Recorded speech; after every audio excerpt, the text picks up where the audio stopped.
Here some welcome addresses. The first one is from Vice Deputy Chancellor Ulla of Södertörn University, please.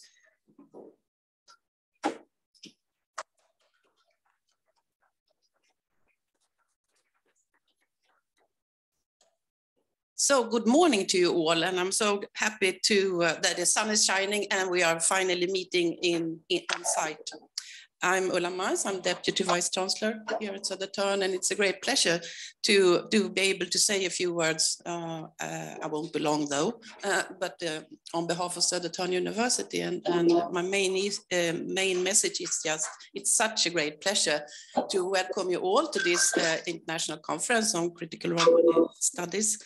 But it's also such a great pleasure to actually meet scholars on site. I know a lot of you are also on Zoom or digitally participating, but it's so important to meet on site. I realized that myself for real when I went to Prague 2 weeks ago, visiting the Faculty of Art at Charles University, what a big change it made to be sitting in a room together with others in some European country, listening and discussing important things. Put on my glasses and stick to my script. Sorry for that. So you are warmly welcome here, and we are so happy to have you here. The pandemic forced us indeed to start collaborating extensively online on digital platforms as Zoom and Teams. And it really helped us a great deal to actually be able to continue our conversation and dialogues and discussions in this format. But I know that I'm not alone that being among the ones who long for meetings in real life after a while. So therefore, it's good that we actually have tried to manage with the luck of some technical assistance to work in these hybrid formats as this conference is as well, because Jan told me that it's in total among 200 participants, which is really great. And the hybrid format is perhaps a way forward, because we can maintain and develop scholarly collaborations across borders and regions. And it has, when it works though, with that said, become much easier to take part in exciting workshops, seminars and conferences in other places in the world without having to travel or be, which is quite important, to be dependent on having access to money to actually, that makes it possible for you to go and buy tickets and accommodation and so on. With that said, because I won't be long, the content of this conference is, of course, at center of the activities. To meet, to discuss, and to delve deeper into important matters in the field of critical Romani studies. That's what this conference is about. And I'm sure you will have 3 inspiring, important, and productive days ahead of you, meeting on site as well as online. So I wish you all 3 fine research days. And with that said, once again, warmly welcome to Södertörn University.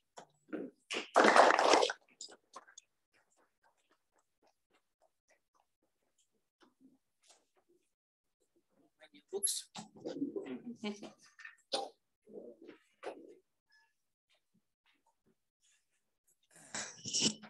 So thank you so much for your words. Firstly, I want to thank the CEU for giving our newborn Department of Critical Romani Studies at Södertörn University the opportunity to host this conference. We are also grateful that the leadership of Södertörn University has been supportive, not only in financial terms, but also by offering the much appreciated gesture to raise the Romani flag outside. I also want to mention especially the tremendous organizing efforts of 3 persons without whom this conference would not have happened. Martin Rövid from the CEU here, Solvo Lauritsen, who will come at noon here from our department, and Mirelle Gyllenbäck from our department. Let's have a very short look back. In 2016, Södertörn University was hosting the Gypsy Law Society Conference here. That was something very different than the one we are experiencing now. Different planet. Let's forget about that for a moment. Critical approaches to Romani studies.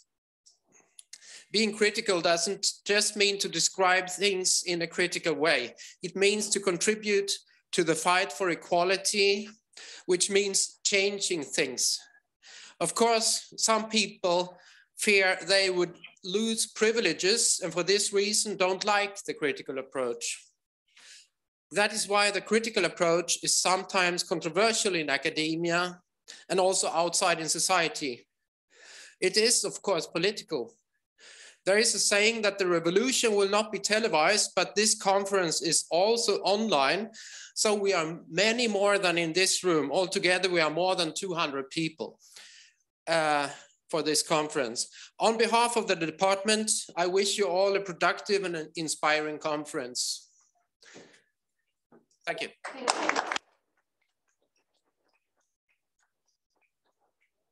And now we will hear three more welcome addresses. Please, Martin, will you introduce? Let's just. Yeah, I invite Angela Kocze to welcome the audience. Thank you so much, Taves Baktalo. I would like to welcome all of you to this really important conference, Critical Approaches to Romani Studies, what we started at the CU. And we are very grateful for the Södertörn University, as well as for ERIAC and Harvard University, that we can organize this together. I would like to warmly welcome particularly the young emerging Romani scholars who never ever had such a space like this kind of conference to unite and come together and exchange and have a thoughtful, critical discussions. So I wish you a very productive conference, and hopefully I will join to you tomorrow after my teaching in Vienna. So I'm really looking forward to meet with all of you. Thank you so much.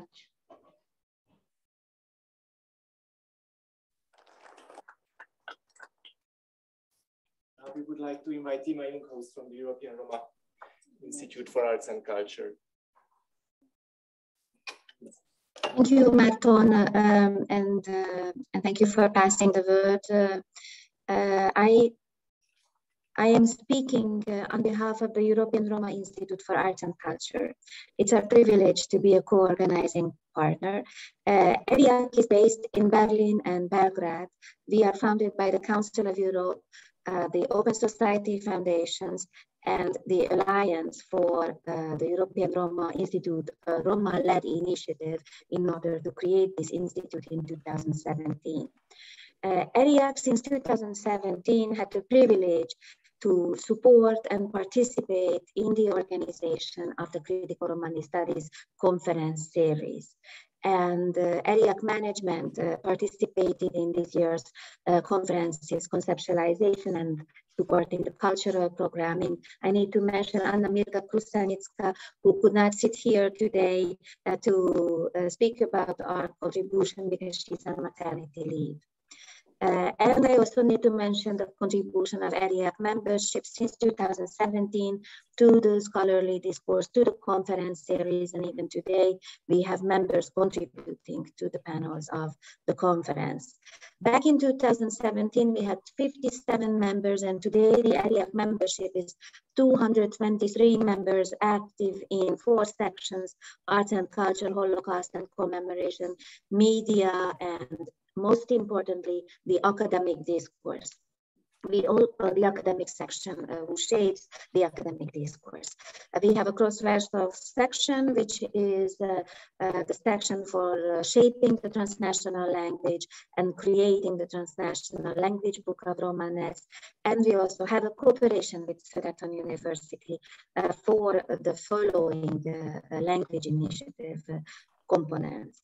The critical discourse that we shape together with the CEU, with Harvard University, and now with Södertörn University, is the basis of our minoritarian, critical, cultural, and political praxis at ERIAC. So for us, this course today is the basis of our actions, which we will do in the following year, looking for the next critical Romani Studies Conference to shape and define our practice forward. I congratulate the co-organizers and I welcome the newborn Södertörn University's Romani Studies Department in our circles. And I wish you, the scholars, the distinguished audience, and all of you who follow online, an engaging and inspiring day. And I'm really looking forward to learning from you. Thank you.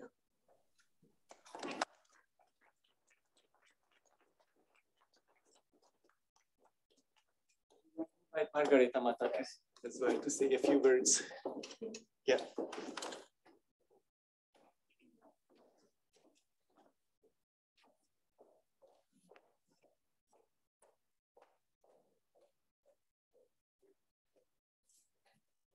Thank you very much. Good morning, everyone. Thank you, Martin, for the invitation. On behalf of the Roma program at Harvard University, I also want to welcome you all to the Critical Approaches to Romani Studies Conference. It is such an amazing opportunity to be here with you in person and online, particularly this week when we also have an anniversary of the Romani Resistance Week. As you all know, on May 16th, we marked the 78th anniversary of the Romani uprising in Auschwitz-Birkenau. This week, and always, we honor their lives, their courage, and memory. Angela, Jan, Solvor, Martin, and Timea, thank you so much for your efforts in organizing these events and this event, and for our continued collaborations in the past few years. At Harvard, we are very proud and very honored by it. And Ulla, Solvor, and Jan, I think I speak on behalf of our CEU colleagues too, when I say how thrilled we are when we see other Romani studies programs and departments such as yours being founded at different universities. So congratulations, and I hope we strengthen our partnerships in the years to come. Until recently, the academic Roma work has been led by non-Roma scholars with access to, but little willingness to share the power resources that they had. Many of them use Roma as research assistants, community contacts, or data collectors, but very rarely engaged in genuine partnerships with Romani scholars, or mentored and lifted up emerging Romani scholars. Nevertheless, in the past few decades, we have seen a shift in the scholarship, with more Roma scholars taking lead in the field of Romani studies, and more academics engaging critically with the scholarship. A scholarship born in the frame of Gajones, a scholarship that has had at the core the image of the European white straight man as the norm, the standard. But many of you here in the room and some of those online have worked towards dismantling these old ways when Roma were just subjects of research. You have been part of an academic uprising, which has been shaking some racialist ideas, research, and the scholarship itself. So we are grateful for your contribution to truth-telling, and we are grateful to you for studying, unpacking, and addressing anti-Roma racism through your artistic, scholarly, or activist work. So I look forward to our dialogues, and more so to our debates and our critique on each other's work, because I think this is how we strengthen our ideas. And I hope that this event serves as an opportunity to plant new seeds for future collaborations towards a research that is unbiased, fair, inclusive, and Roma-led. Thank you so much, and I look forward to the conversations.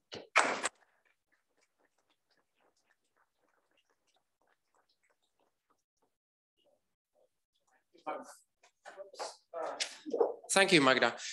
We will continue at 9:30 sharp here, so there is a moment to go outside if you wish. In the meantime, the next panel can build up here. So we have 10 minutes if somebody wants to go outside.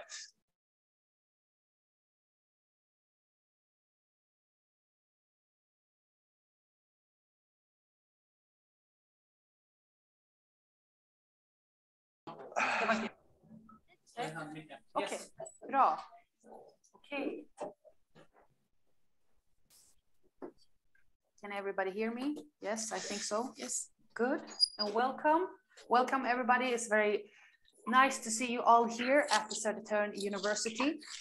And welcome to take part of this roundtable discussion where we will highlight different aspects of Roma inclusion and also anti-gypsyism, both in a Swedish and an international context.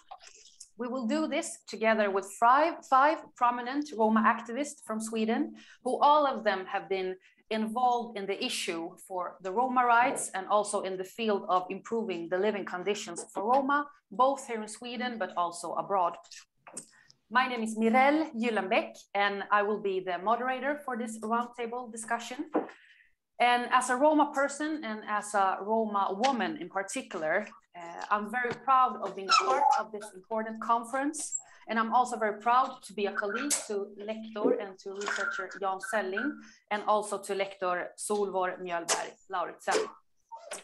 Here in Sweden, and also, as you know, in other parts of Europe and in the world, there are quite strong prejudices that individuals who identify themselves as Roma do not take part or attend or take part of higher education. And this is often a picture that is reproduced both in public reports, but also in mainstream media. Therefore, I'm sure that this conference will be a very good contrast to this very established picture that we have. At Södertörn University and in this field of critical approaches to Romani studies, we have a strong belief and a very strong hold of the Roma minority's own self-powering. We want to change the perspective of the Roma minority as passive victims to instead focus on the injustice and also the injury that the different states, including Sweden, have been responsible for. When you speak about Roma issues or Roma rights, it's also crucial to understand the mechanism behind the anti-gypsyism many Roma has faced and still faces today. This is also important to understand in the context in why so many Roma today, both here in Sweden, but also in other parts of the world, hide their identity in different situations in life. In a while, we will hear more from our prominent panelists who are with us here today and also with us through Zoom. But before we do that, I will give you some short and brief context and information about the Swedish context of the strategy for Roma inclusion, but also the national minority politics that we have here in Sweden. But before, I want to present the panelists, the prominent panelists who are with us here today, and who will lift different aspects and important issues regarding Roma inclusion and anti-gypsyism. So, welcome Hans Caldaras, well-known Roma activist with a long history and experience of Roma rights, of working with Roma rights, both here in Sweden, but also abroad. Hans is also an author and an artist, and Hans is also the winner of the Katarina Taikan Award 2016.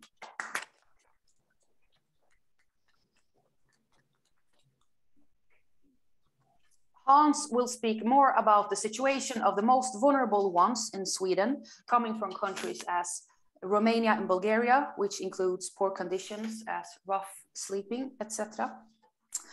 Welcome Soraya Post, former member of the European Parliament and also a Roma activist since many years. Soraya will speak more about how to upgrade Swedish policies against anti-gypsyism in the light of EU framework. Welcome, Soraya. Very nice to have you here. We have also Sunita Limitovich, also a Roma activist since many years, but also now an attorney, member of the Swedish Bar Association. Sunita will speak more about the anti-gypsyism and also legal measures towards the Roma population. And also through Zoom, we have Dusan Marinkovic. Can you hear us? Yes. Hi, welcome. We don't see, yeah, now you're there. Hi, Dusan.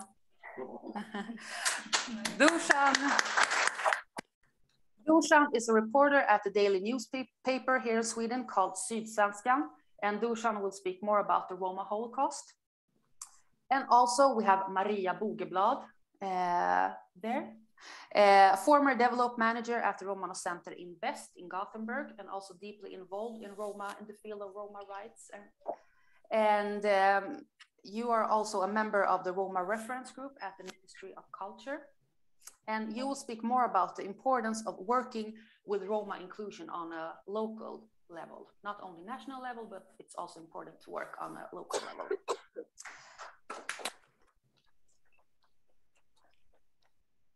And also, we have the honor to have with us today, Nicoleta Bitu. Welcome, Bitu. Many of you already here, you know Nicoleta and her work, but Nicoleta has been active in the field of human and women's rights for almost 30 years. She has also been a forefront of the European mobilization of Romani activists and advocacy for the rights for the Roma. And Nicoleta, she will comment and analyze the panelist speech after when they're finished. And we're very looking forward to hear your summary and your analyst. Yes, so in a couple of minutes, we will hear more from the panelists. But before, I want to give you a very short and brief information about the Swedish context of the national minority politics, but also the strategy for Roma inclusion. It has now been over 20 years since the Swedish Parliament ratified the Framework Convention for the Protection of the National Minorities and European Charter for Regional or Minority Language. And since then, we have a national minority politic here in Sweden. And in Sweden, we have 5 national minorities. Those are the Jews, the Roma, the Swedish Finns, the Sami, and the Tornedals. And since 2010, we also have a national minority legislation. And this, the aim of the legislation, and the legislation highlights that the minority language are to be protected and to be promoted, that the national minorities shall be able to maintain and also to develop their cultures, and also that the authorities have an obligation to inform the national minorities about their rights and to provide them with the opportunity to exert an influence on issues that affects them. So this legislation we have had since 2010.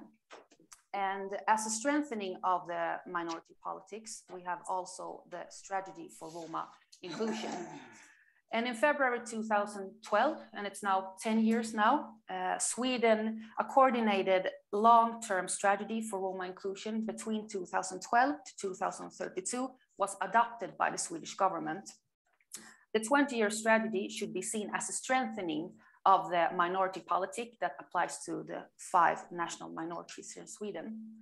The overall goal, and maybe you have heard this overall goal, but the overall goal here in Sweden is that the young Roma who turns 20 years, 2032, should have the same opportunities in life as a non-Roma. And this is the overall goal for the strategy for Roma inclusion. And often when I speak about the strategy in my daily work and also in my contacts with different municipalities and different authorities here in Sweden, they often have questions about this overall goal and about the overall goal of the strategy. And they often ask me that, but Mirelle, doesn't the Roma here in Sweden have the same rights, the same human rights as the other population? And the simple answer is yes, of course they do. Of course we have the same rights. But many studies, reports, but also interviews with Roma in Sweden shows that there are a large number of the Roma in Sweden who feels that they don't have the same human rights as the majority society. And this is also something that is very important to take in consideration, and also to take in consideration in this roundtable discussion. The target group of the strategy are those Roma who can face an economic exclusion, but also can face discrimination in their daily life. Women and children are particular priority, and the strategy contains goals and measures in several areas: education, employment, housing, health, social care and security, culture and language, but also organization of the civil society. And since 2012, and since the strategy for Roma inclusion was adopted here in Sweden, a number of measures have been made, both on a local level, but also on a national level. And both municipalities and public authorities, they have a key role in the work to improve the situation of the Roma here in Sweden. And some of those measures we will hear more about today and during this roundtable discussion. So now, before I want to welcome our first panelist, Hans Caldaras, I just want to give you some practical information. All of you panelists, you will have 10 minutes to present or for your presentation. And no offense, I will be a time police, so it will be 10 minutes. And to summarize and to analyze the panelist discussion, we will have Nicoleta, who will help us with this very important task. And in the end of the roundtable discussion, we will also let you, the audience, in to ask some questions to the panelists. So, welcome, Hans Caldaras. Thank you very much, and I'm very honored to be invited to this very important meeting. Thank you all you have come from different parts of Europe, or maybe other countries, I don't know, outside Europe. I want to speak about this problem we have to fight against today with our Roma who comes from Romania, Bulgaria, and other countries who have to come here because they must survive. That's why they come to our country. They struggle to survive, and there's families in their home countries. I want to say something about the ugly face of anti-gypsyism.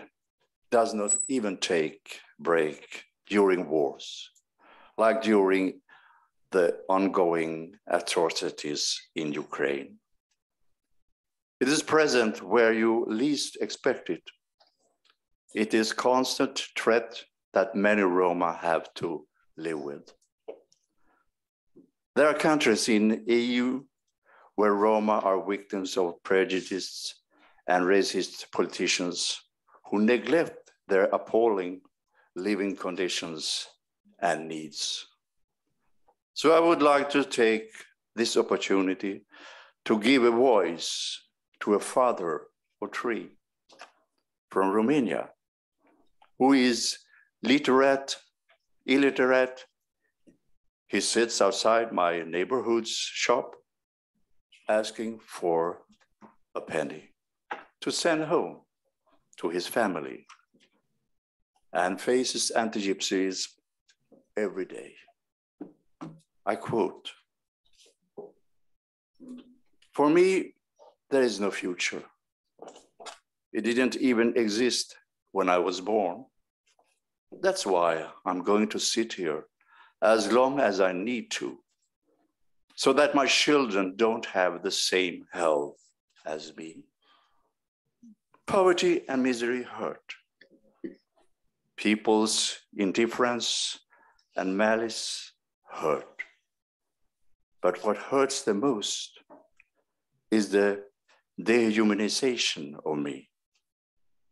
Why can't they see me for the person I am? I don't want to beg, but I have no choice but to subject myself to people's contempt and harassment. I'm being spat on and kicked and shouted at to go home. And I don't dare to ask the police for help. Some police officers seem to have nothing else to do but to stalk me. Some treated me and hunt me down like a wild animal. But that is the price I have to pay. So my children can be fed for the day and have clothes on their bodies, so they can go to school like other children. I'm terrified that someone in my family will need medical care and medicine. I don't have money for that. End of quote. His presence here in the country is a testimony to the low priority given to Roma in his situation in EU. Instead, some politicians and people in general blame him for his own misery. He and most of the Romanian Roma are descendants of slaves, and slavery which lasted for 500 years until middle of the 19th century. The slavery ended, but the descendants are still trapped by anti-gypsyism and what it leads to. At last, I want to quote the man's desire once again. Why can't the people see me for the person I am?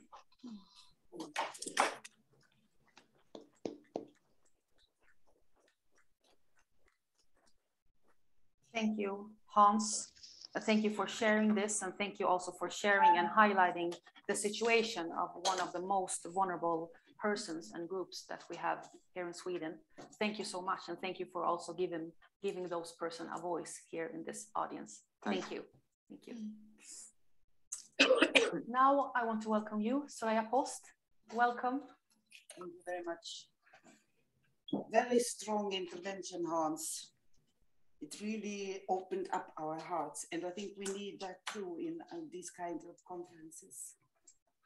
Not only the brain, also the heart, and the connection between heart and brain is so important. Oh, sorry. Yes. Okay. I'm also very grateful for this invitation, of course, and I agree with the others. It is very important and interesting to gather together like this in solidarity with Roma, non-Roma from different parts of the world, because the anti-gypsyism is a worldwide problem. The racism has no borders. So I'm very grateful for this. And I see a lot of old friends here from international level, which I have known maybe for 20, 25 years. Hard workers, hard human rights defenders. And I'm very proud, also very proud to see and happy to see your success and that you kept on studying and remained human rights defenders. I don't say Roma rights. I didn't say women's rights long time ago. I always spoke about human rights because that's a very strong clarification that we are human. And despite the strong hate and will to dehumanize us, I am human. So please look at me as the person I am. I am Roma, and I am a woman, and I was dehumanized. I am not a victim anymore. My self-picture is, I am strong, I am middle intelligence, little overweight, but good. Huh? Okay, since 30 years ago, a lot have been changed, and Roma NGOs are more prepared and established. We also have a stronger young Roma community who are visible and more educated. I think we are together in solidarity more than ever before. And this is the power we need for further changes and benefits of entire Roma community. The structure of our society is built on by patriarchal capitalism, the root cause of all forms of racism and gender inequality. So built up on the superiority of white men, built to strengthen and to keep their power, political and economical power. So we have a huge enemy in our society, which we have to overcome. So in this world order, we Roma are the lowest of all groups of minorities.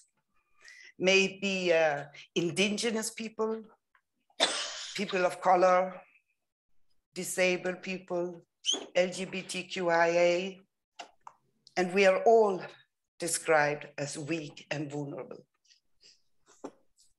I, as a Roma and a woman, I am not vulnerable or weak at all. But as a Roma and a woman, I often find myself in vulnerable situations because of weak structures, injustice, and anti-gypsyism. We have been deprived of our fundamental human rights.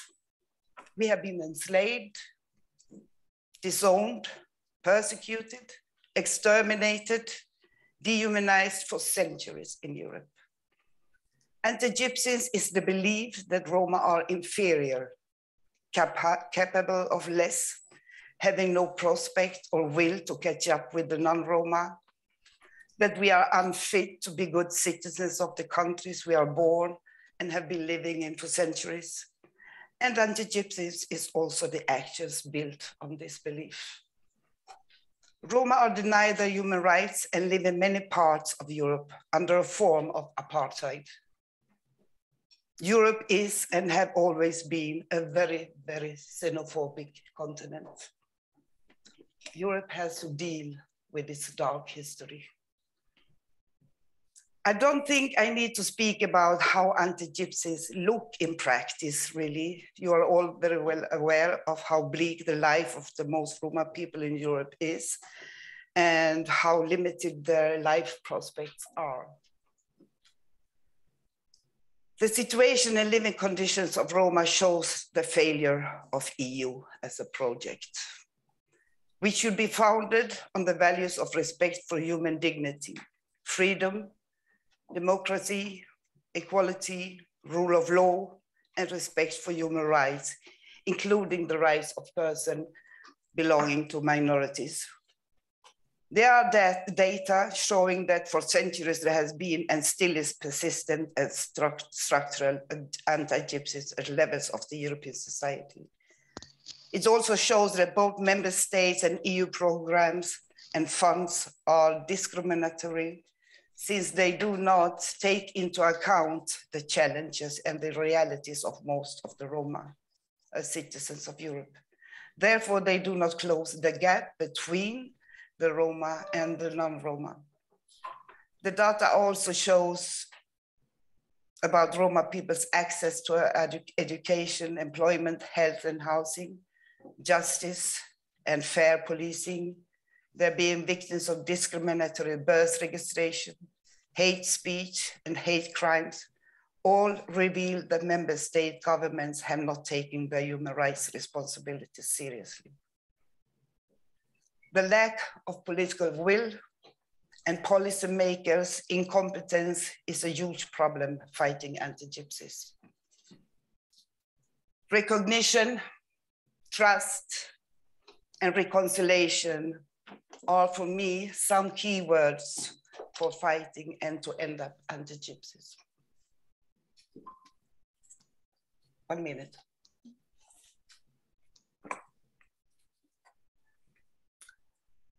I want to tell you a little bit of the best time in my life. I have been a Roma human rights defender for about 40 years, 45. And the best time in my life was as a member of the European Parliament. I could stop running in the corridors and ask for favors from the politicians. I took place among them and made decisions together with them. And I was there for 5 years. It was very hard work, but I loved it. And to have the close cooperation and to open up the European Parliament for the civil society was for me very, very important. It is the heart of Europe, of democracy. And it has been very closed. I wanted to open it up for the civil society and to have close cooperation with Roma NGOs, as well as other NGOs. So to invite the grassroots movement as experts, because they are the real experts, was very important. And another issue which was very important was to change how, from which kind of perspective the society had on the Roma work, on Roma issue, to change the social perspective into a perspective of human rights. And I'm happy we managed to do that. So my first goal was to achieve the official recognition of the existence of anti-gypsies, to get the definition adopted, and then to officially recognize the Roma Holocaust. And this was in 2015, when I started the first, let's say, Roma week, but it was at that time, 2015, only for 2 days. So we launched the recognition and the adoption at that day in 2015. It was a great win, a success. I said, wow, now we can work. Now the perspective are in place, the recognition, the terminologies are okay. So now we go on. And then I kept on doing the report, blah, blah, blah, and etc. My time is running out, yeah. Anyhow, the new EU strategy framework, some of my, how to say, recommendations. So the new should be fully implemented and monitored, of course.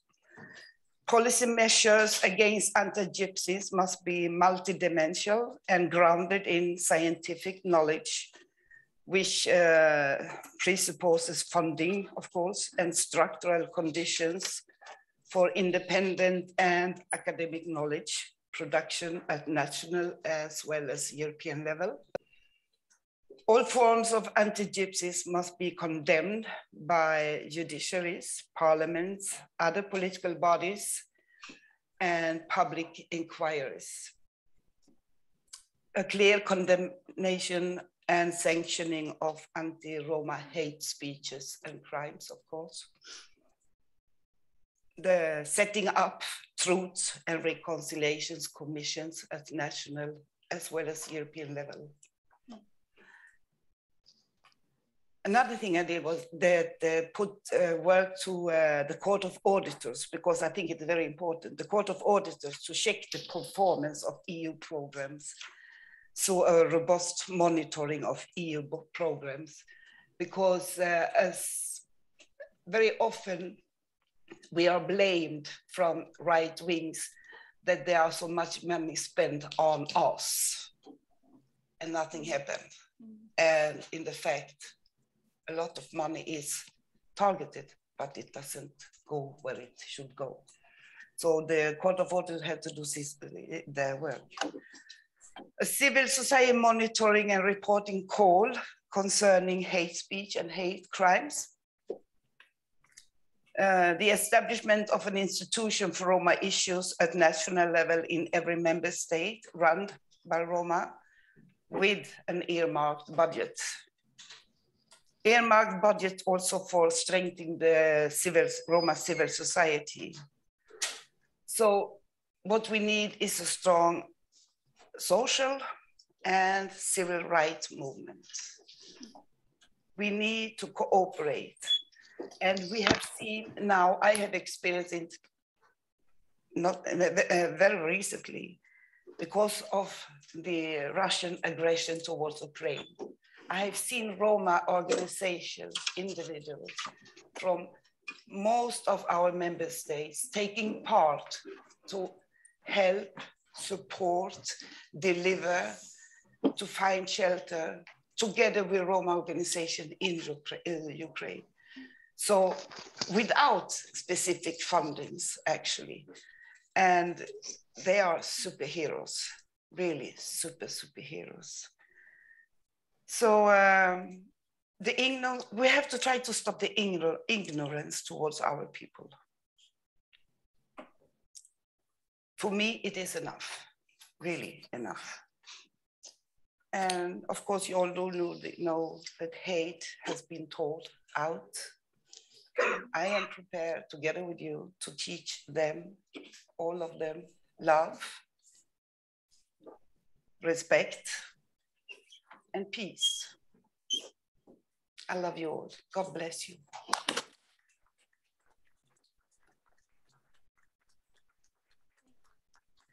Thank you, Soraya, for your speech, and thank you also for sharing your own experience, but also giving a face to the anti-gypsyism many Roma today faces, both in Sweden but also in other countries.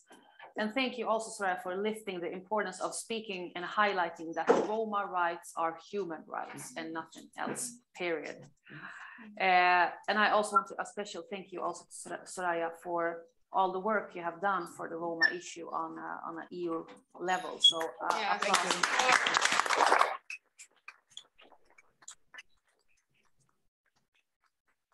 Thank you. Now I want to welcome the next panelist to the floor, Sunita Limitovich. Welcome. Thank you very much. I hope you can hear me. I am honored to be part of this very important conference where intellectual, junior and senior Roma and non-Roma scholars come together and embracing critical approaches. So thank you for having me here today. Although there is an unwillingness in Europe to recognize the impact of racism, Europe's largest minority, the Roma, still face unrestricted level of discrimination. And anti-gypsyism is widely presented in Sweden.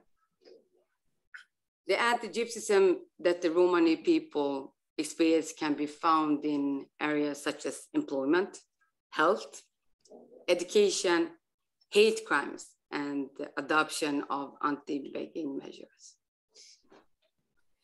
And during my presentation, I intend to draw attention on 4 points which need to be improved for combating anti-gypsyism and racism towards Roma in Sweden. One of the first points I'm going to share with you is that I am a lawyer here in Sweden. I have been working in the field of criminal law, asylum law, and family law. And in the last 2 years, I'm working as defender counsel in criminal cases only, period. And one of the recent cases I had in the appeal court in Gothenburg, I noticed how anti-gypsyism look in practice. So why am I saying this? I will tell you. And so I tried to talk with the prosecutor. I was having I was defending one of the guy who was accused for doing the crime. And I was talking with the prosecutor and tried to tell him how the anti-gypsyism looked in the case, which the prosecutor couldn't see, because it was several levels of organized criminals in this case. And my client was very down in this hierarchy level of the crimes. And I tried to explain to the prosecutor, it's obvious in this case that my client had been used of the principal offenders in this case. So what I did in that case during the court session was that I tried to give the court the concept of anti-gypsyism and how it works there, for sharing with them that the history, the dark history and the social discrimination and so on, in order to give the court the context to have the right tools when they are deciding on this case. And what I can conclude that is still rarely done in court. Court doesn't have enough tools for handling this case, this kind of cases. And it is a lack of knowledge when it comes to all sides. And what I mean by that is when it comes to the prosecutor's knowledge, when it comes to the attorney's knowledge, and when it comes to the judge's knowledge. We need more knowledge, obviously. If someone is interested, it went very well for my client in that case. Of course, he gets 2 years less prison. But yeah, it wasn't because of the concept of anti-gypsyism, but I wanted to share that with you. That was my first point. The second point, from a national context, the Malmö International Forum on Holocaust Remembrance and combating anti-Gypsyism was held on the 13th October 2021. The participants included heads of states and government, international organizations, and social media platforms were all invited by the former Prime Minister, Stefan Löfven. Unfortunately, anti-Gypsyism were not part of the headlines, nor in the research investments. And this leads to problem. My colleague Soraya have already talked about why it is important with the definition of anti-Gypsyism. My colleague Dusan will talk more about it after me. But without framing the problem, it is not possible for us to see the problem. And if we cannot see the problem, then we can obviously not do anything for the problems. This is simple facts. So frames matters, simply because that is the way we recognize social problems that target all members who are marginalized and targeted groups. Otherwise, those groups get excluded and isolated. My third point, the law plays a crucial role in the construction, subordination, and discrimination against racial minorities in Europe, as well as in Sweden.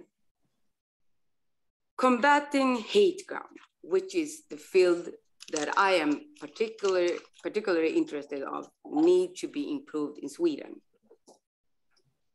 The police must become better in investigating these kind of cases. So we need more training for the police to recognize anti-Gypsyism. And we also need special trained police that should be hired in big cases in advanced investigation in order to use the right knowledge to get more prosecuted, to have more people get prosecuted for these kind of crimes. It needs to be a priority issue. Together with my colleague, one of my colleagues who is also attorney, and Jan Selling, we have been working on this case because we want to see case law in Sweden for combating hate crimes, and we have several judgments. One of them we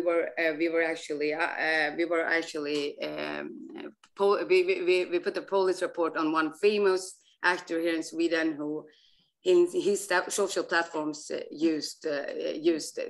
talked negative about Roma, and we tried it by the police and also by the council, Chancellor of Justice. Thank you, Council of Justice, and we got also this the decision.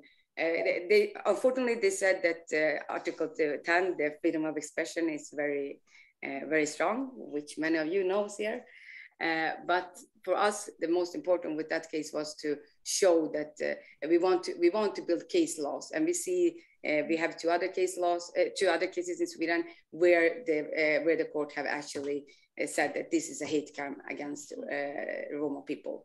So we try to build this, and we are going to continue build up this case law here in Sweden. And then also the last point I want to share with you in this presentation is, as my colleague Soraya said, we have a Roma inclusion strategy from 2011. We have a delegation who told us before that, who told us what we have to do. And then the implementation of the Roma strategy. And then afterwards, the Commission Against Anti-Gypsyism, and all three of these are stating one same thing, that we need long-term measures, and we also need we need also to have state financed researchers. So we need an instrument which work with this question from a national level. We haven't seen that until now, and unfortunately, I don't know why. I hope we will see some changes in that respect. With that, thank you for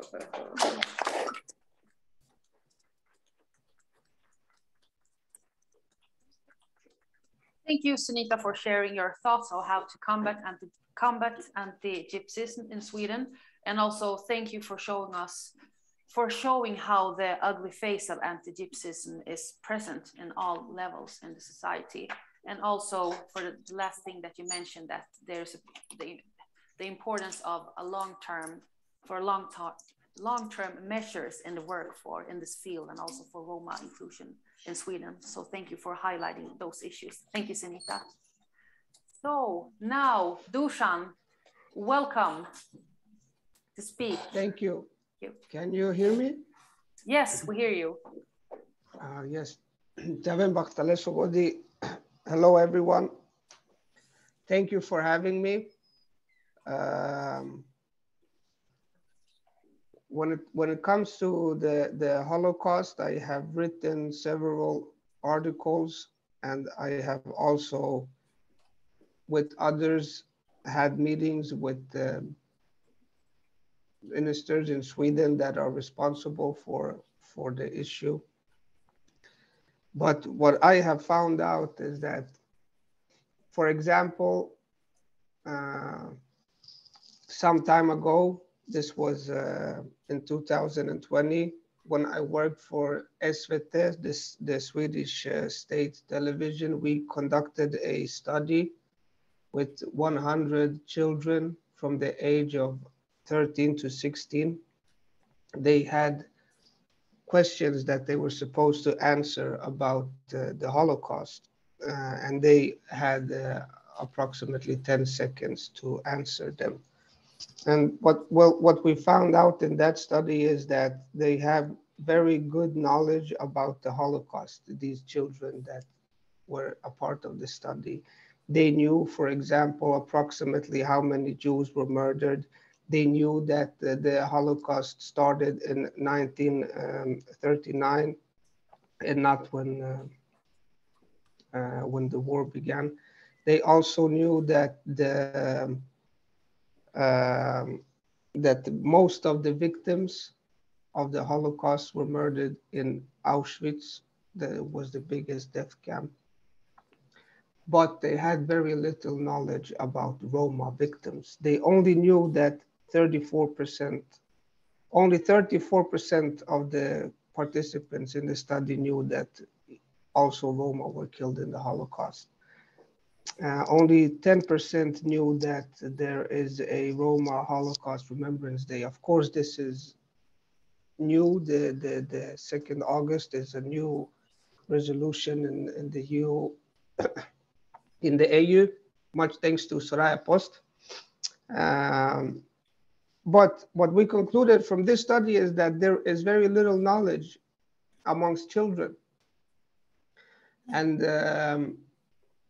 all of us who have gone to Swedish schools know that we study about the Holocaust and what happened during the Second World War, but we rarely speak about the Roma as victims of the Holocaust. And I believe that this is a consequence of how the Swedish state, which based its facts on Forum för levande historia. It is a, how should I say, a myndighet, an authority here in Sweden, which gathers and spreads information about the Holocaust. They do not include the Roma in the term Holocaust. In Sweden, we call it förintelsen. It is a term used, well, most people believe that the term förintelsen is a term that is used to describe horrific scenes during the Second World War, where several different groups where the Nazis committed genocide against several different groups. But in fact, Forum för levande historia and the Swedish state, their definition of Holocaust, förintelsen, only includes the Jewish group. That's why it's spelled with a big F, because it is a name of the genocide against the Jewish people. So in Sweden, we have structural issues with recognizing the Roma as being a part of the Holocaust. If we look at the other countries, even in EU, the term Roma Holocaust is used. In Sweden, they say Holocaust against Jews, but folkmord, which means genocide against Roma. So they make a difference. Even in Germany, Roman Herzog in the 80s recognized that Roma and Jews were murdered on similar and with the same methods and for the same reasons. But in Sweden, we have not yet come to that conclusion. I made another study in 2000, this was 2019, I believe, where I analyzed the speeches made from several prime ministers on the 27th of January, the Holocaust Remembrance Day, over the past few years. And they didn't mention Roma one single time. And this is, of course, natural for them because Roma are not included in Förintelsen, the Holocaust Remembrance Day. So what is the point of mentioning them? If we look back even further in history, Sweden has had a history of not, they have a history of not including Roma in humanitarian aid during the Second World War. For example, we are famous for the white buses, but we did not accept any Roma refugees during the Second World War. And this is because Sweden had a prohibition against Roma entering the country from 1914 to 1954. So we didn't accept any Roma refugees. There were only 2 Roma refugees that came after the Second World War, 2 sisters that they said that they were Jewish. They didn't say that they were Roma. So that is the reason why they entered the country. Everybody else was sent back or was not permitted to enter the white buses. There are several Roma activists right now that are trying to have discussions with the government in order to change their mind and change their opinion on including Roma in the Holocaust, in the term Holocaust or not. There are also initiatives from Forum för levande historia, the authority that I am speaking about, and they are trying to collect stories and memories from Roma survivors. But I believe that they are focusing too much on trying to collect stories that are somehow connected to Sweden. And I believe that this is a mistake, since we don't have a big Roma community in Sweden, first and foremost. And secondly, most of the Roma that came to Sweden from Europe came during the 70s. So we don't have a lot of people who came here after the Second World War for the reasons that they didn't let them in. So this means that we, as a country, if we want to collect these stories, we must look elsewhere. We must look at different European countries and see what research they have done there, and gather the stories, because I mean, there is already enough research to have good material for Forum för levande historia. I must add that Forum för levande historia, this is the place where most teachers across the country gather their information when they are teaching about the Holocaust in schools. For example, in Hungary, there is Dr. Barsony János, who has done great research about the Roma Holocaust, and he has pinpointed several cities and villages where Roma were completely exterminated. Other researchers say that up to 70 to 90% of all the Roma in Nazi-controlled areas were murdered. And this is something that we usually don't hear in Sweden. For some of you, maybe this is natural, you already know this, but most people in Sweden do not know this.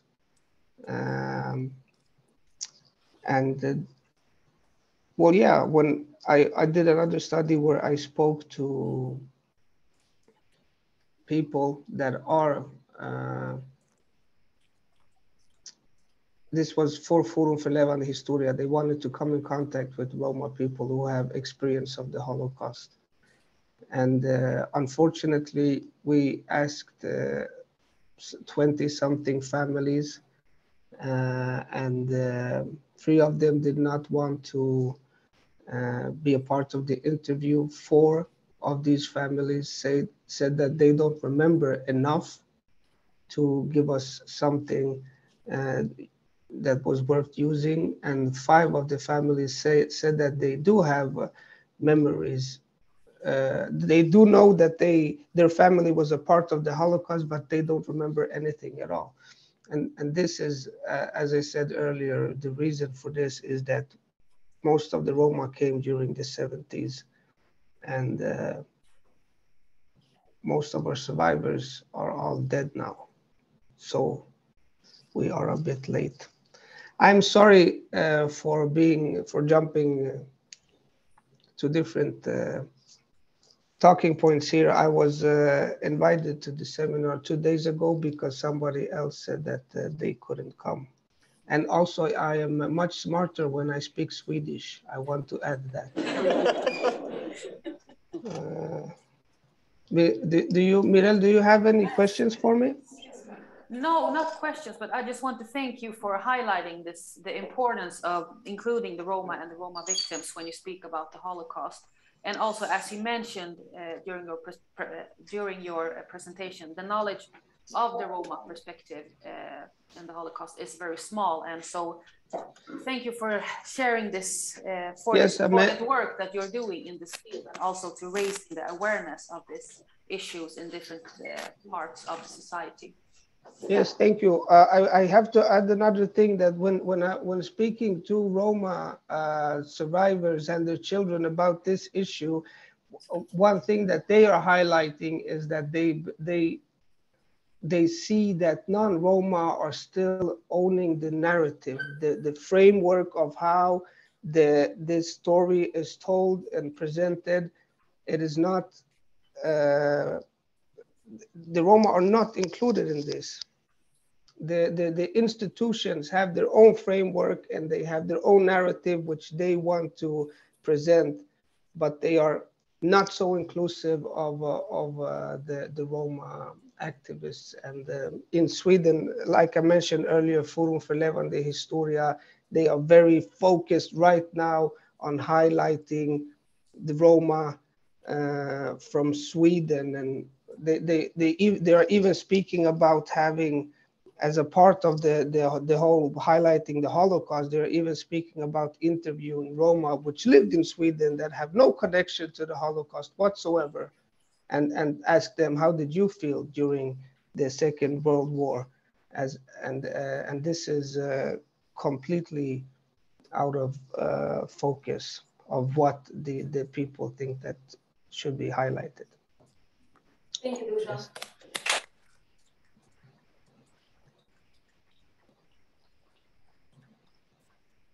Part of this conference now, you will be with us here the whole day, so, or by Zoom. Dusan? Do you hear me? Okay, no. What did you say? Sorry? I asked if you would be with us today during the whole day for the conference. No.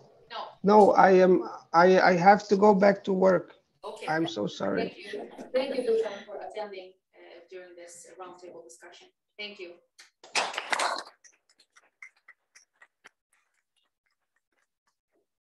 Now we have one more panelist left, and also we have the summarized from you, Nicoleta. Sorry? Sorry, do you hear me? Good. Yes. I was thinking if we should take a small break. Is that a problem? If we take like 5 minutes? Because I think we need to have some fresh air, everybody, and maybe some coffee. But in 5 minutes, if it's okay. Before Maria. Before Maria, yes, Okay. I think so. And Yeah, I have a smoke. so we can get some fresh air and okay, good. 5 minutes, only 5 minutes, not 10. Or letting air enter.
In these 3 days.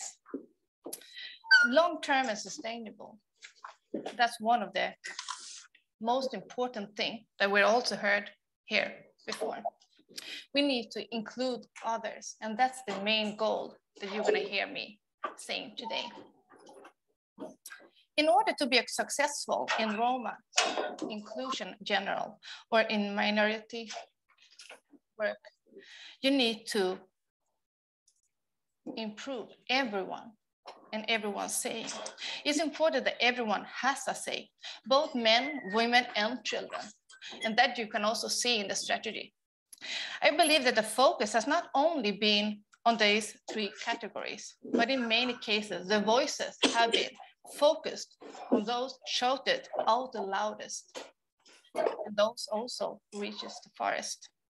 Rarely had been the 2 other groups, women and children. And we also need to be able to talk about human rights and the equal value of all human. We must include everyone in the boat, not just the ones that are shouting the loudest and have the privilege to hear us. This includes the fact that there's also parallel societies that can also say that there's patriarchal societies and power structures that we must understand that they do exist, and also how it affects both on an individual level, but also impact in our society overall. And in this insight, it may carry with me and with others And I wonder why it's not addressed in either the strategy or the parallel conversation that's taken places, for example, here today. I direct my criticism about the strategy in general, as much as inward towards myself, as towards my society and the governmental work that I was talking about. For all this I'm talking about is a part of a larger context. We are part of how we should make our society flourish. And a wise person once said, a country's treatment of its Roma population is a litmus test for the civil society and its democracy. I think you all heard that or read that. And it's true. Still today, 10 years after the strategy is a concept in Sweden. If we want to live in a flourished democracy, we all need to pull our weight, but it means also that we need to use both formal and informal power. Those with knowledge, and you 200 of us today are with that type of power, for example, and our opportunities to pave the way. We all have that, and we could do that if we want to do it. So the question is if we want to do it. I think it's dangerous and direct harmful, both on the individual level, but also in the society level, if we don't do this, and if we don't reach those that we desperately need to reach. So how should we do this? How should we implement this? And whom should do that? In the city of Gothenburg, we have a municipality organization for Roma issues, but Roma themselves, they don't go there. Why is that? For one thing, we must learn from the history. Guardianship creates cracks, not bridges. They are not revealed. If we are supposed to work with Roma inclusion on a civil part, it needs to take places, but it's not happening. We need to train official duties bearers, and they also know the legalization, the history, and the responsibility. We need a society that truly includes and where people working with the prejudice and structural glass roofs over our heads. And that needs to be done on several levels. And we also need to strengthen the Roma minority overall, not only here in Sweden or in Stockholm or in Gothenburg, but in Europe, because we are a larger context in the societies. But we cannot forget the change is not stronger than the weakest link. And where is the weakest link today? And who's gonna protect that one? Now we have a Roma strategy in Europe. We have a pretty new enforced law about minority, and also 10-year-old law about the strategy. We have 10 more years to do. And how are we gonna do that? That is a good question, but also for whom?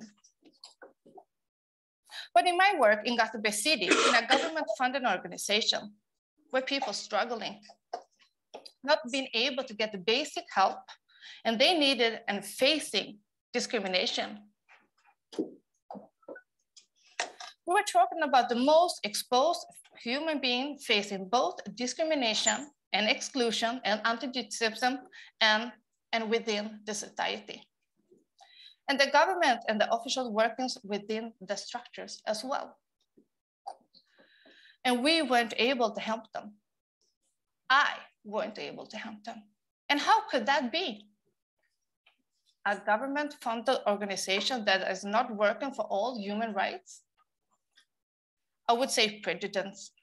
It's a bias. And I'm saying it again. I was a government-funded organization. How can we be sure that other NGOs will act when the ones that are supposed can't? or didn't. That's one of the reasons why I'm criticizing the Roma strategy, but also this is one big issue that is not being addressed on a full-time level, which is a deep wound in many of our hearts and where the society is not taking fully responsibility. A responsibility based on the injustice and also the political actions now and before. How our society systematically try to expose, expel, or assimilate many of us and also the Roma groups. Same minority group that we today are supposed to empower. But how could we do that when we hurt them so badly?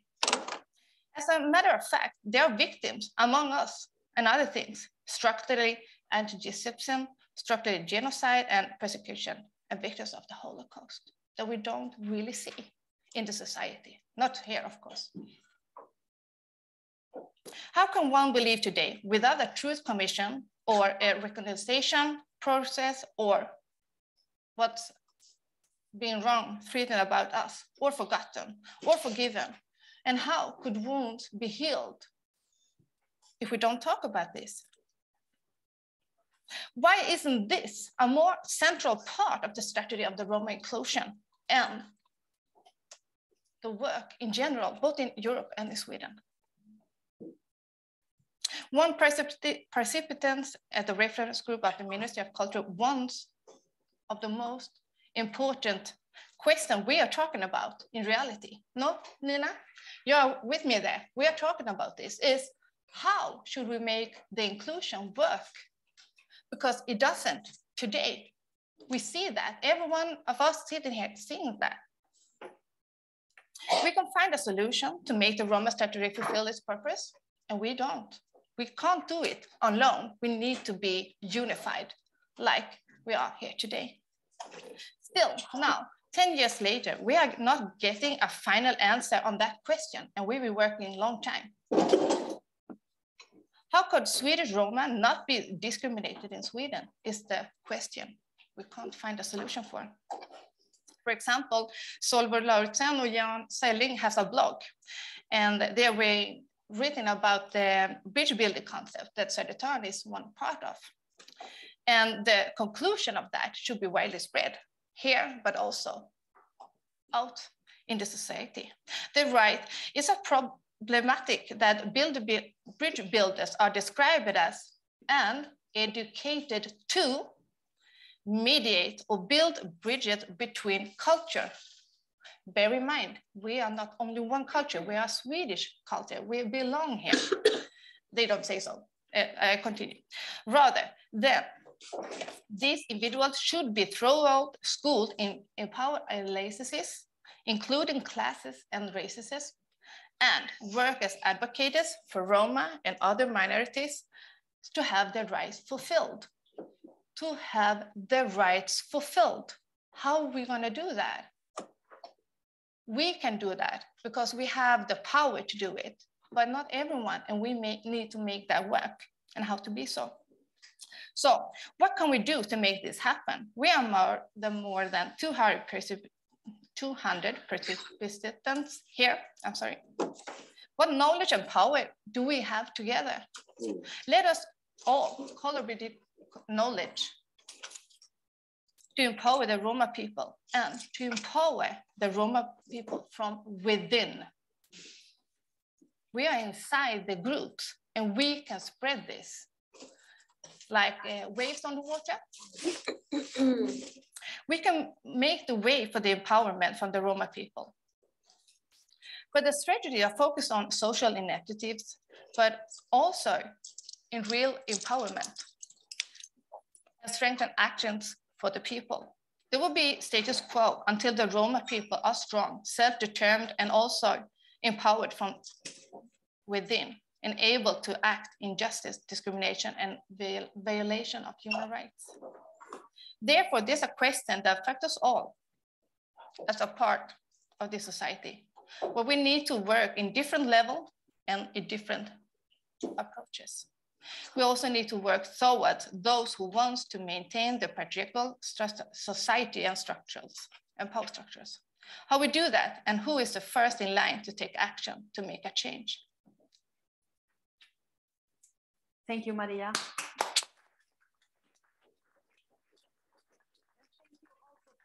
Highlighting and lifting the importance of including perspective also within the work and the measures that has been made within the strategy for Roma inclusion in a both local and a national level. So thank you very much for your input. Now, finally, now we want to hear your summarize and analyze from this panel, from this roundtable discussion. Welcome. Yeah. Can you hear me? Yes. Yes. Yeah. So maybe not. I don't know.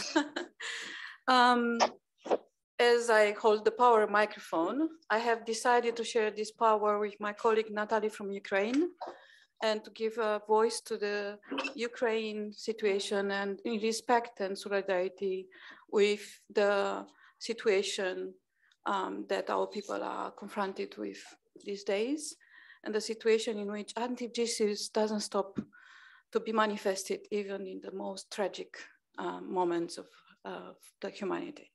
So I'll try to be brief and use the first 5 minutes for my conclusions, and the last ones I will give it to Natalie. I think the whole discussion today, it reflects how anti-gypsyism has, as a result, in different levels. So the manifestation, secular manifestation of anti-gypsyism in all our societies have resulted first in individual tragedies and stories. And the way the story Hans told us is not unique. I encounter them every day in on the streets of London. So with the Roma rough sleepers. So the individual stories of our people, in fact, it's a clear window, a clear, how to say, reflection of these secular politics and lack of power of our people. And these individual stories tells the most eloquent the way these are resulting in our daily life. The anti-gypsyism also is the way we Roma answer to other Roma. The way the Western Roma received the Eastern Roma when they came to migrate there. So there were two types of reactions: solidarity or fear of sharing the resources with the newcomers, of the Roma comers. So here again, the anti-gypsyism was so much internalized within our minds and collective psychology as well, that we didn't receive our own people from other countries in a nice way. We received it with fear, as well as, I mean, in a way, justifying the way God sees us. So anti-gypsyism, again, made its way in our psychology, in our collective mental, and the way we react to each other, the way we don't see the privileges some of us have, and the way we judge the ones who are on the streets and beg without asking ourselves why they do that. So again, anti-gypsyism made its way in our brains and souls, because we spoke about that. Also, anti-gypsyism, I mean, you said that I am for the last 30 years an activist, but my mind is shaped by feminist and political sciences scholarship. So, and my soul for the love of my people. If I can see and make a perspective of 30 years ago and how are things today, unfortunately, I wouldn't say that is better. And for me, it's worse, and I tell you why. Is if the anti-gypsies 30 years ago in beginning of 90s were a manifestation of individuals and emotions of individuals and, you know, bursts of outbursts of emotions, now it became part of organized and ideologies, organized groups, and it became part of mainstream political parties and extreme right organizations. So for me, I think after 30 years of an activism, I'm asking myself and academics and everything you want, if my work have contributed to something good. In the end of the day, as an intellectual, you reflect on what you have done, right? And you ask yourselves why? Why this is happening nowadays? I mean, I've seen violence, I've seen houses burned, I've seen people killed in Roma communities in the beginning of 90s. But I didn't feel the fear and security I feel nowadays. It's because the people who hold power today in Europe have anti-gypsies, part of their ideologies, part of their way they see the world, the lenses of their seeing the world. And this is very worrying, and it results in many, many, many ways. Anti-gypsyism also, it's shown in the failure of the policies.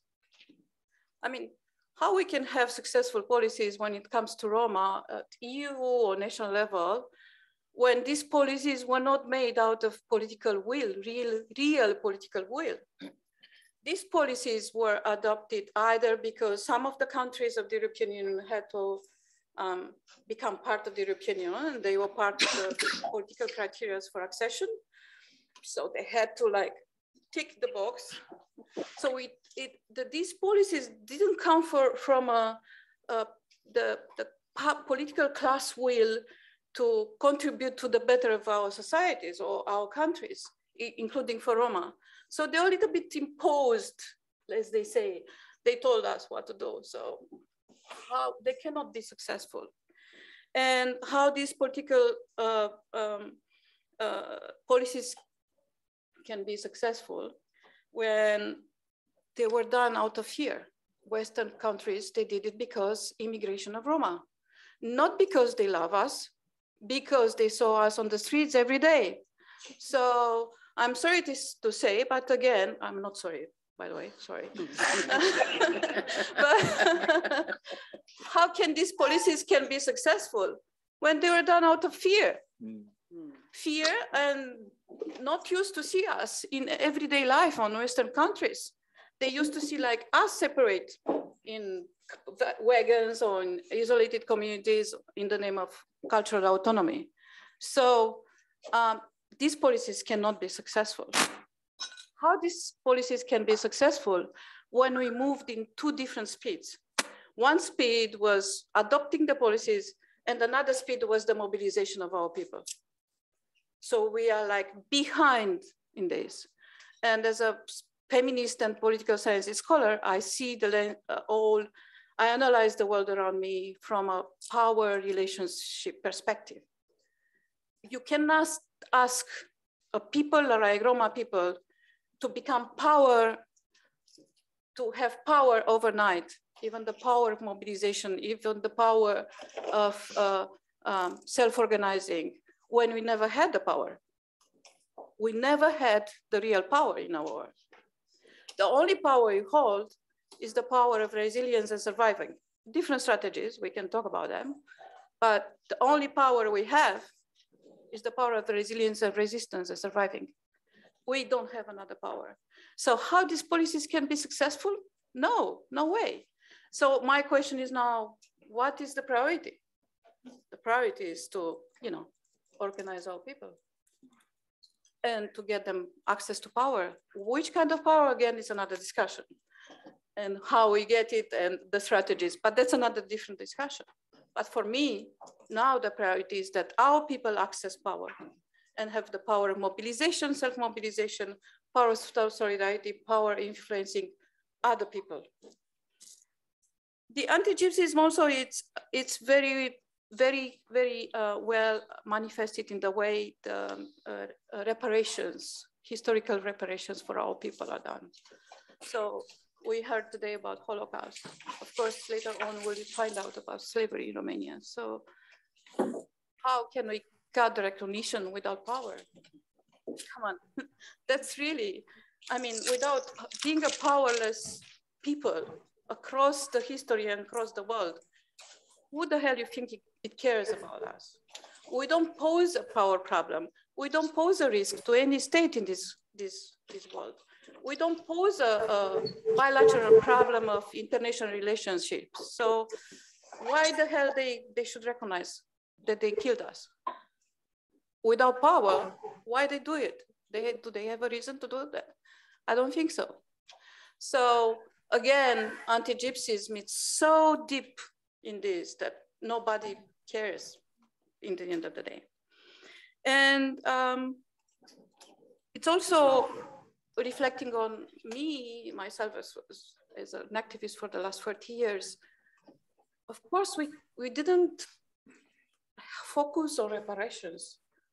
I mean, maybe some of the younger people here will think, I mean, like, what have you done in the last 40 years? I mean, I don't know.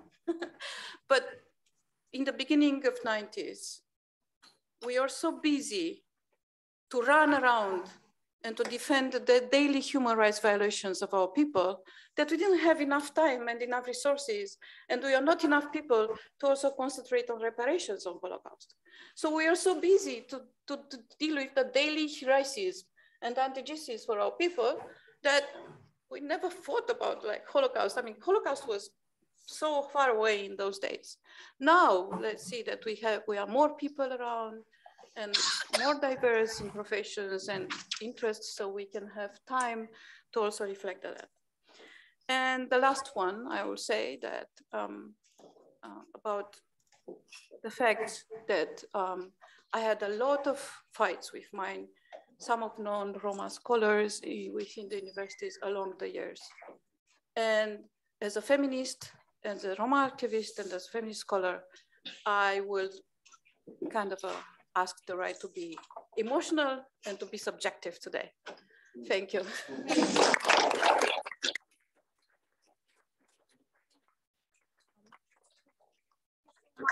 Thank you, everyone in this panel, for attending this important roundtable discussion, and we could continue to discuss these matters today. Hello, everyone. Welcome. I didn't expect to have a talk in this panel, but I'm very thankful for this opportunity to speak up about the current situation in Ukraine, of the war and what's happening with Roma people. First of all, I would like to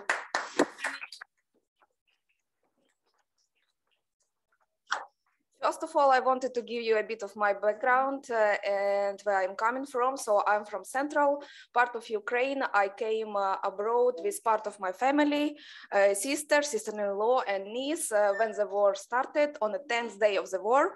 We were traveling across whole Ukraine, 40 hours with my father and mother. They took us abroad and they went back. They didn't want my father couldn't enter the border, of course, because of the martial law, and my mother didn't want to leave him and my brother. All the grandmothers, uncles and cousins at home. Just few cousins, females with kids, could manage to escape. And some of them didn't like it abroad and they went back to Ukraine. Yeah, the situation is not very bright. We had a long experience. First, we came to Hungary. We were staying in Budapest, but when the time came to register, we understood that Hungary is not the best country to do it, and we moved to Austria. Now we are in Vienna. Yeah, I can say we feel better in Austria, of course. And I know the situations of a lot of people because we have a huge network. I'm a board member of ARCA youth organization in Ukraine, and a lot of youngsters with whom we were working previously before the war, now they are the power. Now youngsters are those people who actually support families, who have networks and who can take families out. And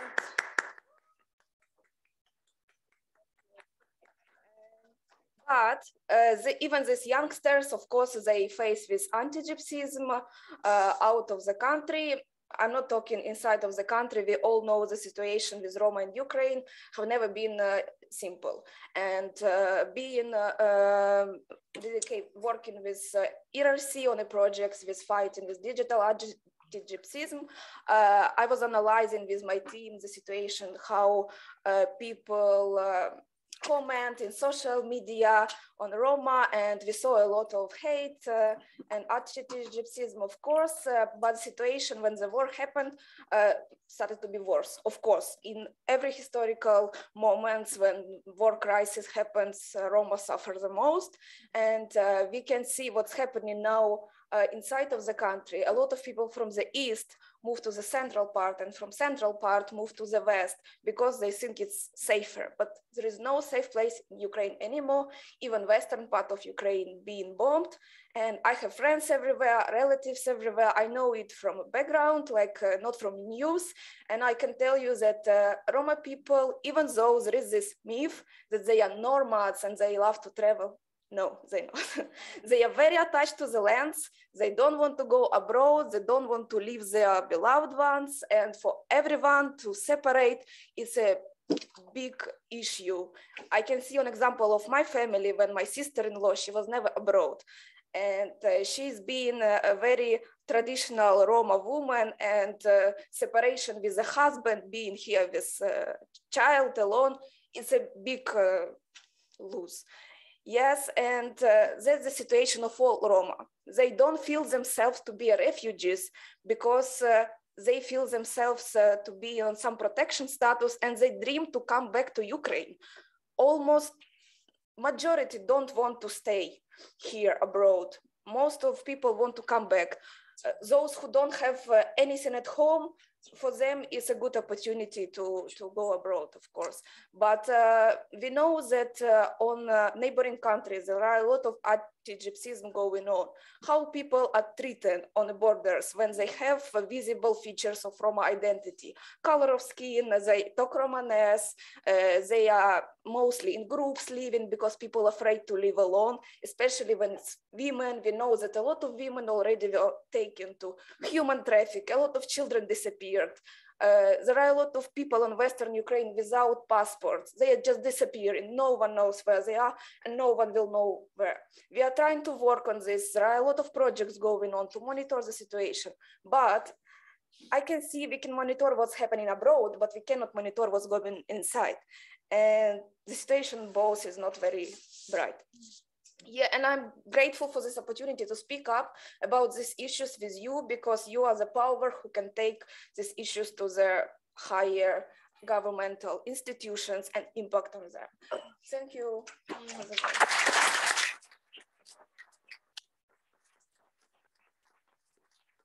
Thank you so much, Natalia Tomenko, for sharing this, and thank you also to Dr. Nicoleta Bitu, who gave the mic to, but we will definitely find a way of giving more space to Natalia Tomenko and others to talk about this pressing issue. And I also want to, the online questions, we don't have time for them now. We will find a way to address them and to give the participants the possibility to respond. Thank you so much, Mirelle, for arranging this. This, in my eyes, I'm very proud to have this as the Swedish Civil Society panel. It was a strong signal, I think, with many aspects and wise comments also from Dr. Nicoleta Bitu. Thank you so much. We will take a break until 35.